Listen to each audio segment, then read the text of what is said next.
নমস্কার বন্ধুরা, ডলির রন্ধনশালায় সবাইকে স্বাগত। আর আজকে তোমাদের সাথে শেয়ার করব নিরামিষ আলু পটলের রেসিপি। আর রেসিপিটা কেউ স্কিপ করে দেখো না, তাহলে আমি প্রথম থেকে শেষ পর্যন্ত কি কি মশলা দিয়ে বানিয়েছি সেটা কিন্তু একটারও মিস করে গেলে তাহলে কিন্তু খেতে অতটা ভালো হবে না। আর আজকে রেসিপিটা শেষ পর্যন্ত দেখার জন্য তোমাদের কাছে আমার অনুরোধ রইল।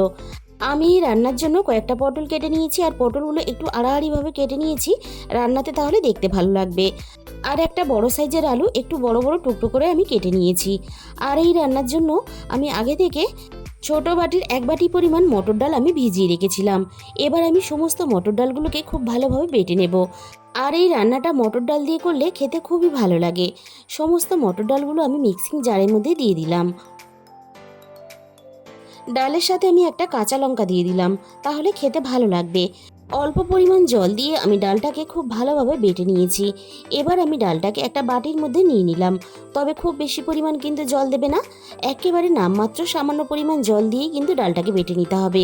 এবার আমি ডালের মধ্যে স্বাদ মতো লবণ দিয়ে দিলাম, আর সাথে আমি এখানে দিয়ে দেব অল্প একটু হলুদ গুঁড়ো। সব শেষে আমি অল্প একটু কালো জিরে দিয়ে দিলাম। এবার আমি ডালটাকে খুব ভালোভাবে হাত দিয়ে ফেটিয়ে নেব। মিক্সিতে যখন আমি বেটেছিলাম ডালটা, তখন কিন্তু একটু সময় নিয়ে ঘুরিয়ে নিয়েছিলাম, যাতে ডালটা বাটার সাথে সাথে আরও একটু ভালোভাবে ফেটিয়ে যায়। আমি ডাল বাটাটা আরও 5 মিনিটের মতন খুব ভালোভাবে আরও একটু ফেটিয়ে নিলাম। রান্নার আগে আমি মশলাটাকে রেডি করে নেব। ছোট বাটির অল্প পরিমাণ জল নিয়ে প্রথমে আমি দিয়ে দিলাম হাফ চামচের একটু বেশি হলুদ গুঁড়ো, আর দিয়ে দেবো এখানে হাফ চামচ পরিমাণ ঝাল লঙ্কার গুঁড়ো। যেহেতু নিরামিষ তরকারি, তাই খুব বেশি কিন্তু ঝাল হলে খেতে ভালো লাগবে না, তবে ঝালের পরিমাণটা অবশ্যই নিজেদের মতো করে ব্যবহার করবে। দিয়ে দিলাম আমি এখানে হাফ চামচ পরিমাণ জিরে গুঁড়ো আর হাফ চামচ পরিমাণ ধনে গুঁড়ো। এইভাবে মশলা একটু জলের মধ্যে আগে থেকে গুলিয়ে রান্নাতে দিলে তাহলে কিন্তু বাটা মশলার মতো একটা স্বাদ আসে। আর সাথে সাথে সমস্ত মশলা একসাথে খুব ভালোভাবে মিশে গিয়ে রান্নার কালারটাও খুব ভালো আসে। আমি মশলাটাকে রেডি করে রেখে দিলাম। এবারে আমি রান্নার জন্য কড়াইয়ের মধ্যে প্রয়োজন মতো সর্ষের তেল দিয়ে দিলাম। সর্ষের তেলটাকে আমি খুব ভালোভাবে প্রথমে গরম করে নিয়ে কড়াইয়ের একটু চারিদিকে লাগিয়ে দেব। প্রথমে যেহেতু আমি ডালের বড়াগুলোকে ভেজে নেব, তাই কড়াইয়ের গায়ে একটু তেল লাগিয়ে নিলে একসাথে অনেকগুলো বড়া দিয়ে ভাজতে সুবিধা হবে, কড়াইয়ের গায়ে তাহলে আটকে যাবে না। আমি চামচ দিয়েই বড়াগুলো দিচ্ছি, তোমরা চাইলে হাত দিয়েও দিতে পারো। যতটা ডাল আমি বেটেছিলাম সমস্ত ডালটার কিন্তু বড়া আমি একসাথে তেলের মধ্যে দিয়ে দিলাম। বড়াগুলোর একটা সাইড খুব ভালোভাবে আমি মিডিয়াম আঁচে ভেজে নিয়েছি। অপর সাইডটা ভাজার জন্য আমি সবগুলো বড়া আমি এভাবে উল্টে দেব। আর যেহেতু আমি বড়াগুলো একসাথে দিয়েছি, তাই আমি খুন্তি দিয়ে একটু জায়গা করে নিয়ে বড়াগুলোকে উল্টে দেব। আর যে কোনো নিরামিষ দিনে এভাবে বড়া ভেজে রান্না করলে তাহলে খেতেও বেশ ভালো লাগে। পটল যেহেতু আমরা অনেক দিন ধরে খাচ্ছি, তাই পটল খেতে খেতে আমরা কিন্তু একটু বোর হয়ে গেছি। এইভাবে অল্প একটু ডাল দিয়ে বড়া ভেজে নিরামিষ পটলের তরকারি করলে তাহলে খেতে কিন্তু ভীষণই ভালো লাগে। সমস্ত বড়াগুলো দেখো আমি উল্টে পাল্টে খুব সুন্দর করে ঘুরিয়ে ফিরিয়ে লাল লাল করে ভেজে নিয়েছি। এবার আমি সমস্ত ভাজা বড়াগুলো কড়াই থেকে নামিয়ে নেব। বড়াগুলো কড়াই থেকে নামিয়ে নেওয়ার পরে যতটা তেল আছে সেই তেলেই কিন্তু আমি আলুগুলোকে ভেজে নেব। আর এই রান্নার জন্য বড় বড় টুকরো করে একটু আলু কেটে নিলে তাহলে খেতেও ভালো লাগে, আর রান্নার পরে দেখতেও ভালো লাগে। আর আলুর টুকরোগুলো যেহেতু বেশ বড় বড়, তাই কিন্তু আমি একটু সময় নিয়ে আমি লালচে করে খুব ভালোভাবে আলুগুলোকে ভেজে নেব। আমি আলুগুলো দেখো খুব সুন্দর করে বেশ লালচে করে ভেজে নিয়েছি। এবার আমি আলুর সাথে কেটে রাখা সমস্ত পটলগুলোকে দিয়ে দেব। আলুর সাথে পটলগুলোকে আমি খুব ভালোভাবে ভেজে নেব। আর এইভাবে আলু আর পটল একসাথে ভালোভাবে ভেজে নিলে তাহলে সময়টাও কম লাগে রান্নার, আর তেলটাও কম লাগে। আলু আর পটল একসাথে নাড়াচাড়া করে নিয়েছি। পটলগুলো আমি একটু ভাজা ভাজা হতে দেব। এবার আমি পটলের মধ্যে স্বাদ মতো লবণ দিয়ে দিলাম। লবণ দিয়ে আমি আবারও আলু পটল একসাথে নাড়াচাড়া করে এভাবে ভাজতে থাকবো। আর লবণ দেওয়ার জন্য পটলগুলো খুব তাড়াতাড়ি কিন্তু নরমও হয়ে যাবে। পটলগুলো এভাবে কড়াইয়ের গায়ে একটু ছড়িয়ে দিয়ে ভাজা হতে দেব। পটলের সাথে নাড়াচাড়া করতে করতে দেখো আলুগুলো খুব ভালোভাবে আরও একটু ভাজা হয়ে গেছে, আর সাথে পটলগুলো আমি খুব ভালোভাবে ভেজে নিয়েছি। এবার আমি সমস্ত আলু পটল কড়াই থেকে নামিয়ে নেব। সমস্ত আলু পটল কড়াই থেকে নামিয়ে নেওয়ার পরে আমি কড়াইয়ের মধ্যে আরও 4 চামচ পরিমাণ সর্ষের তেল দিয়ে দিলাম। সর্ষের তেলটাকে আমি আবারও খুব ভালোভাবে গরম করে নিয়েছি। এবার আমি তেলের মধ্যে ফোড়নে অল্প একটু গোটা জিরে দিয়ে দিলাম। জিরের সাথে আমি এখানে একটা তেজপাতা কুচি দিয়ে দিলাম।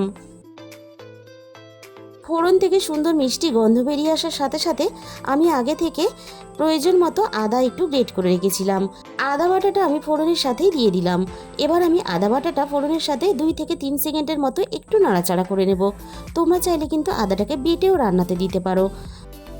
আদাটা আমি একটু ভেজে নিয়ে আমি এখানে বড় সাইজের একটা টমেটো কুচি দিয়ে দিলাম।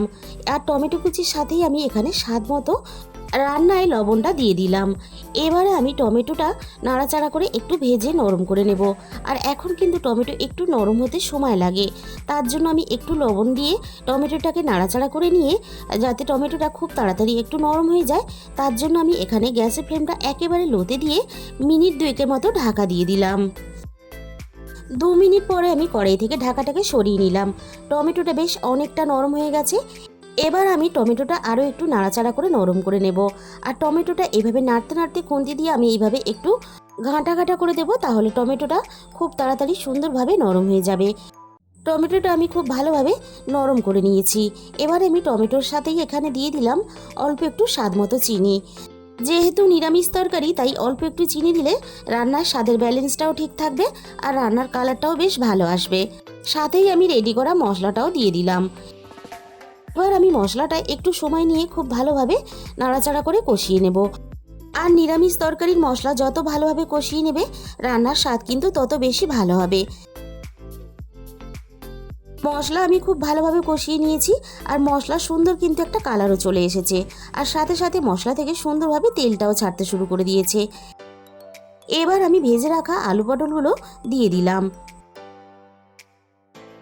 এবার আমি আলু পটলগুলো মশলার সাথে খুব ভালোভাবে নাড়াচাড়া করে মিশিয়ে দিয়ে আবারও আমি সব কিছু একসাথে নাড়াচাড়া করে খুব ভালোভাবে কষিয়ে নেব।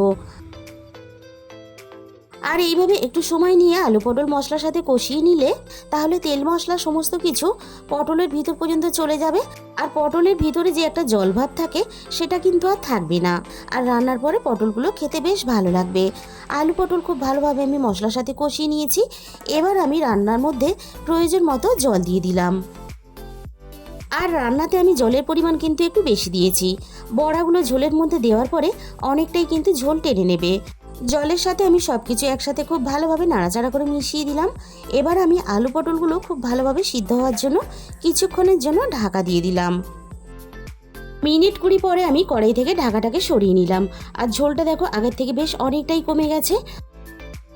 আবারও আমি রান্নাটাকে একটু নাড়াচাড়া করে নেব আর দেখে নেব আলুগুলো খুব ভালোভাবে সিদ্ধ হয়েছে কিনা। আলু খুব ভালোভাবে সিদ্ধ হয়ে গেছে আর সাথে পটলগুলো খুব ভালোভাবে সিদ্ধ হয়ে গেছে। এবার আমি ঝোলের মধ্যে ভেজে রাখা সমস্ত বড়াগুলোকে দিয়ে দেব। আর এইভাবে নিরামিষ আলু পটল রান্না করলে যেমন ভাতের সাথেও খেতে ভালো লাগে তেমনই কিন্তু রাতে রুটির সাথেও খেতে ভালো লাগে। এবার আমি বড়াগুলোকে সব কিছুর সাথে মিনিট 5 মতো রান্না করে নেব। বড়াগুলো ঝোলের মধ্যে দেওয়ার পরে মিনিট 5 মতো আমি রান্না করে নিয়েছি। এবার আমি দেখে নেব বড়াগুলো খুব ভালোভাবে নরম হয়েছে কিনা। বড়াগুলো খুব সুন্দর নরম হয়ে গেছে আর বড়ার ভিতরে কিন্তু সমস্ত ঝোল মশলাও কিন্তু ঢুকে গেছে। এবার আমি রান্নার মধ্যে 1 চামচ পরিমাণ গরম মশলার গুঁড়ো দিয়ে দিলাম আর সাথে আমি 1 চামচ পরিমাণ ঘি দিয়ে দিলাম। আর অল্প একটু ঘি গরম মশলা দেওয়ার জন্য রান্নার স্বাদ কিন্তু আরও দ্বিগুণ পরিমাণে বেড়ে গেল। আর এই সময় কিন্তু আমি পুরোপুরি গ্যাসের ফ্লেমটা বন্ধ করে দিয়েছি। ঘি গরম মশলাটা রান্নার সাথে খুব ভালোভাবে মিশিয়ে দিয়ে ঘি আর গরম মশলার গন্ধটা যাতে রান্নার সাথে পুরোপুরি মিশে যায় তার জন্য আমি এখানে স্ট্যান্ডিং টাইমে 5 মিনিটের জন্য ঢাকা দিয়ে দিলাম। 5 মিনিট পরে আমি কড়াই থেকে ঢাকাটাকে সরিয়ে নিলাম। এবার আমি একটা প্লেটের মধ্যে পরিবেশন করে তোমাদের আমি দেখিয়ে দেব। তাহলে বন্ধুরা একবার হলেও বাড়িতে তোমরা এই রেসিপিটা ট্রাই করে দেখো। আর রেসিপিটা ভালো লাগলে অবশ্যই আমাকে কমেন্ট বক্সের মাধ্যমে জানাতে কিন্তু ভুলো না। আর আজকের রেসিপিটা ভালো লাগলে প্লিজ একটা ভিডিওতে লাইক করে দিও আর প্রচুর প্রচুর নিজেদের বন্ধুদের মধ্যে শেয়ার করে দিও। আর যে সমস্ত নতুন বন্ধুরা এখনও পর্যন্ত আমার চ্যানেলটাকে সাবস্ক্রাইব করোনি আমার চ্যানেলটাকে সাবস্ক্রাইব করে পাশে থাকা বেল আইকনটা অল করে দিও, তাহলে আমি যখনই কোনো নতুন রেসিপি আপলোড করব সবার আগে তোমার কাছে পৌঁছে যাবে। আর তোমাদের মূল্যবান সময় দিয়ে রেসিপিটা শেষ পর্যন্ত দেখার জন্য তোমাদের অসংখ্য ধন্যবাদ। আজকে তাহলে এই পর্যন্ত।